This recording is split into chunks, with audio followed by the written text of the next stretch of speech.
On a chilly Halloween night, the town of Ashgrove prepared for its annual trick-or-treat festival. The streets were lined with carved pumpkins flickering with eerie smiles, and the autumn air smelled of candy and fallen leaves. It was a night everyone looked forward to, except for the old residents who remembered the tale of the Ashgrove children, a group that had gone missing many years ago. 50 years earlier, in 1974, a group of 5 children set off to explore the mysterious Blackthorn Forest on Halloween night. They were led by 12-year-old Clara, who was known for her bravery and her love of dares. The forest, dark and foreboding, was rumoured to be cursed, but Clara dismissed the warnings as silly legends. She and her friends, Tommy, Lucy, Ben and little Sophie, never came back. The search parties looked for weeks, but there was no sign of the children. All that remained were their candy bags scattered at the forest's edge. As years passed, the town came to accept that the children had vanished, and over time, their story became a ghostly warning shared only in hushed tones. But something strange began happening every Halloween after that. Children still ventured into Blackthorn Forest despite the warnings, and many of them reported hearing soft whispers and seeing flickering lights between the trees. Some said they felt cold fingers brush against their arms or heard the faint sound of giggles carried by the wind. On this particular Halloween, 50 years after the disappearance, 3 friends, Jake, Emma and Noah, decided to investigate. They were older now, on the cusp of leaving childhood behind, but something about the mystery of the Ashgrove children still haunted them.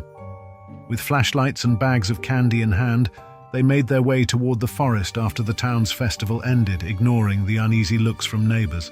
As they entered the forest, the temperature seemed to drop instantly, and the air became thick with mist. The deeper they went, the more the shadows seemed to move around them, twisting and curling like living things. Then they saw it.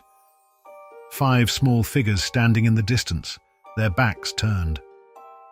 "They're just kids," Emma whispered, her voice trembling. "Maybe it's some prank."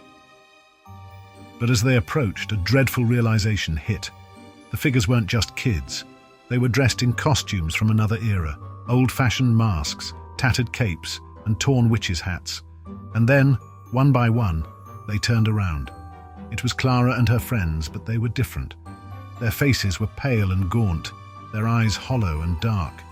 They looked like children frozen in time, forever trapped in their Halloween costumes. "You came," Clara whispered, her voice barely audible but thick with sorrow. "We've been waiting." Jake, Emma and Noah stood frozen as the ghostly children slowly approached. Clara held out a small gloved hand toward Emma. "Help us leave," she said. "We're lost and we're so cold."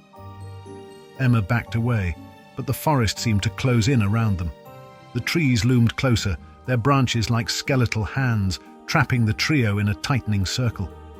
The ground beneath them grew soft, like it was swallowing them whole. Noah yelled, but his voice was muffled as if the forest itself absorbed the sound. The children of Ashgrove closed in, their whispers growing louder, circling Jake, Emma and Noah. Then, everything went silent. The next morning, the town was quiet. No one noticed that Jake, Emma and Noah were missing until their parents knocked on each other's doors, desperate for answers. Search parties combed through Blackthorn Forest, but nothing was found, except for 3 candy bags at the forest's edge, scattered in the exact spot where 5 other bags had once been found, 50 years ago. And from that day forward, the whispers in the forest grew louder every Halloween night. The children of Ashgrove would never leave, not unless someone took their place. Please like and subscribe for more spooky shorts.